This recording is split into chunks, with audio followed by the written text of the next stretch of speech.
Alright, hey, what's up? I am David Long. I am here to talk to you today about a philosophical position that I like to call semantic compatibilism. Semantic compatibilism is a materialistic integral synthesis. Now, there's a lot of ideas related to and around this idea. It's related to ideas and arguments around free will and determinism, which go back to idealistic and materialistic metaphysical epistemologies. So, usually idealists think that consciousness is primary, like we're all ideas in the mind of God, hence idealism. Or that there was some kind of creator God who did all of this for a reason, and he breathed into us a soul, that consciousness is something that is independent of the brain and like lifts off of the body-mind after death. These are religious ideas. Ideas about the soul and ideas about free will, even though God has a plan. But the reason we need free will is because we have to be able to choose to accept God or to be good, and they ask you to be good.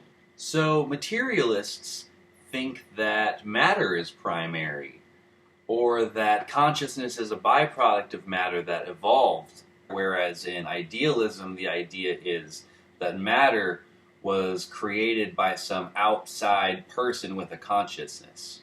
And of course, this gets into problems with anthropomorphism and infinite regress. If you have a more materialistic perspective, it's kind of, the reason it goes deterministic is because the idea is that nothing escapes this kind of loop of cause and effect. And if you know the universe and all the facts about it at one exact point, you could then measure all the things that are going to happen because of all of the causes that will then have those effects. So that's the idea behind determinism. There's also a bunch of neuroscience where they've done these experiments where they've asked you to like wiggle your finger, and they can actually measure the thought coming up about wiggling before it enters even into your consciousness and you decide to wiggle. So as a materialist, I'm pretty sympathetic to the deterministic views. Even though, a lot of people do feel like they have free will and whatnot. And maybe there is some kind of like a small cone of possibility in which we can decide between similar variables or something like that. It's hard to say, but you could say that to some extent the reason that you would choose whatever you choose is for some reason, and therefore it's determined. Here's the problem I see. This is a paintbrush, right? The words paintbrush and the actual paintbrush are not the same thing. This is a symbol. This is the thing it's pointing at.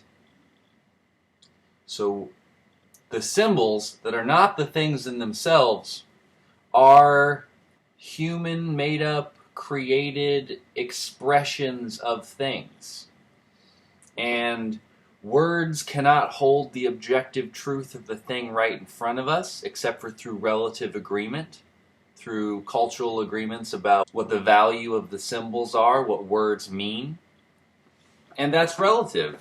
Depends on the culture or whatever. Even if it's something like math, like 2 plus 2 is 4 or something like that. The symbol 2 and plus and 4 and equals and all that, those are all relative value systems, things that have been made up by humans.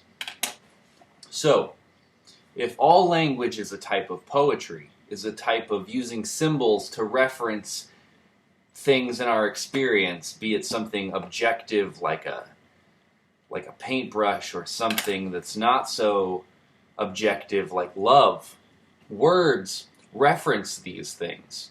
And this thing that I'm doing right now, I'm sort of talking at you, or rapping at you, or singing at you, or have at you. That's a kind of performance. It's a type of art. It's a type of poetry. It's a type of personal expression. And I would say scientific papers can be beautiful and elegant, poetic, creative, artistic expressions. There's a particular art to the semantic framing of things. And so when a person is using third-person language to describe something, that's probably very accurate and very well qualified. Whereas when a person talks in first-person or second-person kind of poetry, it might be a little bit more loose and open to interpretation. You might have to ask the person, what do you mean when you say that? But the kind of meanings that we would communicate to each other, or something like love, just because you can't measure it objectively, doesn't mean it's not real.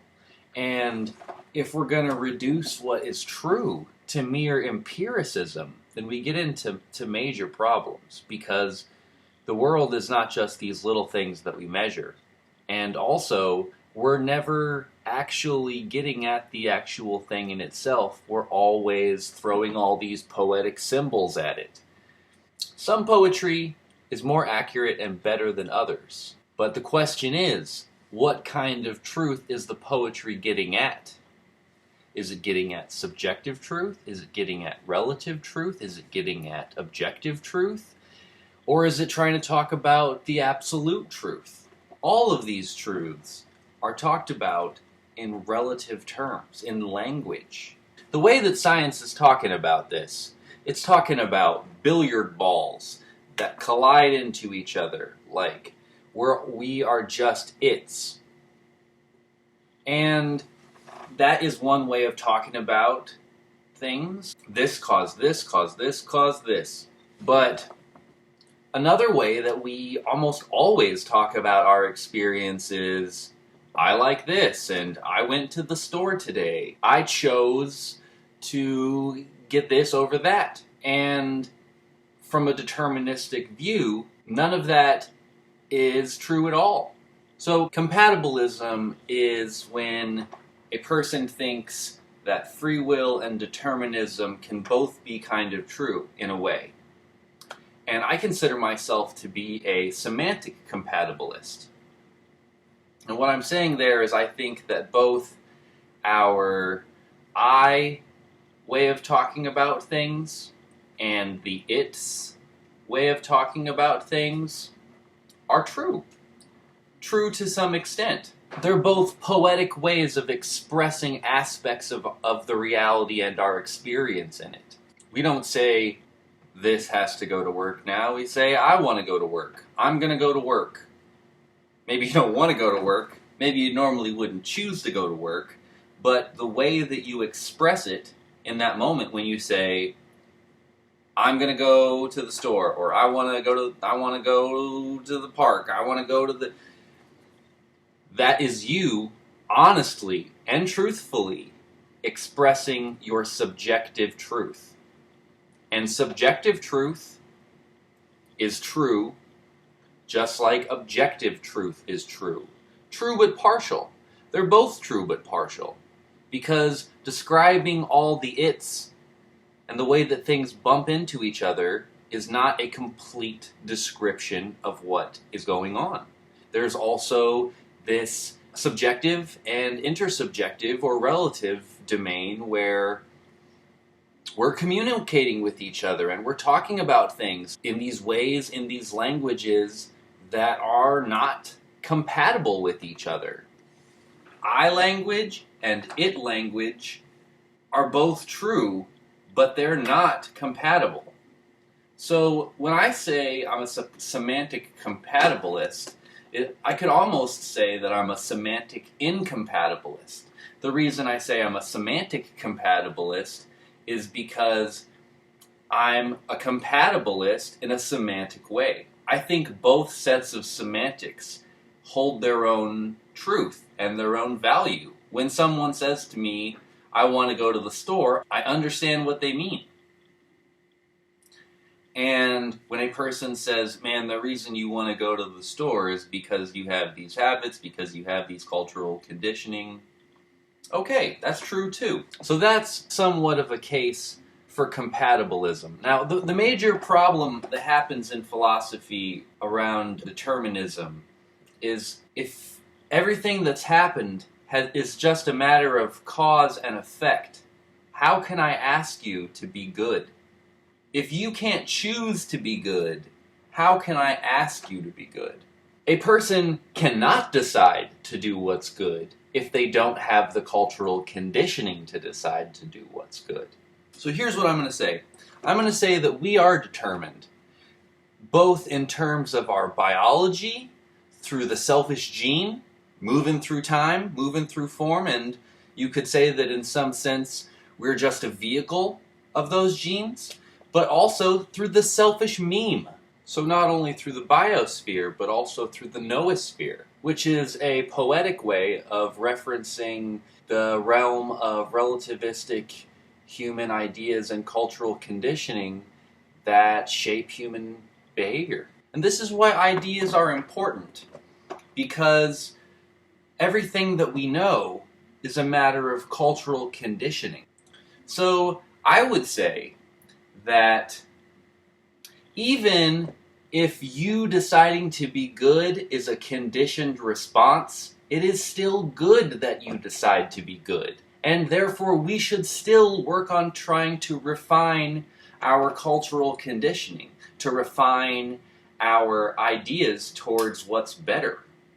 If we are a part of the ecosystem, if we, in a sense, can be the evolutionary process becoming aware of itself, if you realize that things happen through cause and effect, you can also realize that evolution has refined things quite a bit over the years through relative values and things like that. We've made tons of progress, and to come along way later and to be like, well, it's all a made-up game, is, in a sense, I would say, to diminish what evolution has done.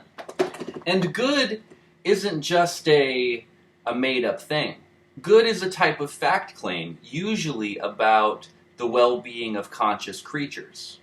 So I would argue that even if it's just programming in this biological machine, we still want to have the best, most up-to-date programming to help us be able to more skillfully live together and live sustainably in our environment, to build a world where we can live together in a just way.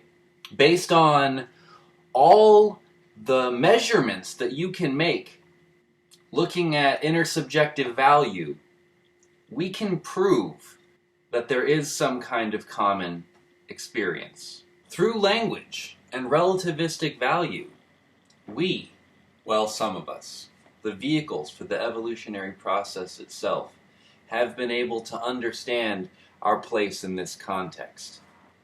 The world we live in and the way it unfolds is not a purposeless, uncaring process. All throughout history, people have had purpose and care.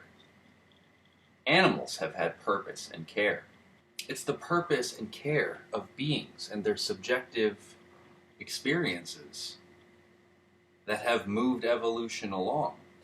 Purpose and care are not things that science can measure, and so it's not able to factor them into its reasoning. And that is why we can't have a strictly empiricist view. So there you have it, materialistic integral synthesis. I'm going to say the best position is some kind of semantic compatibilism. Taking into account first, second, and third person perspectives and not trying to reduce everything to just one, but also putting them in some kind of a context. You should also check out my video on epistemology and truth. It's definitely very related to this type of topic, talking about the different types of truth, and it kind of goes in and explains some of these ideas more. I hope that all makes sense to you.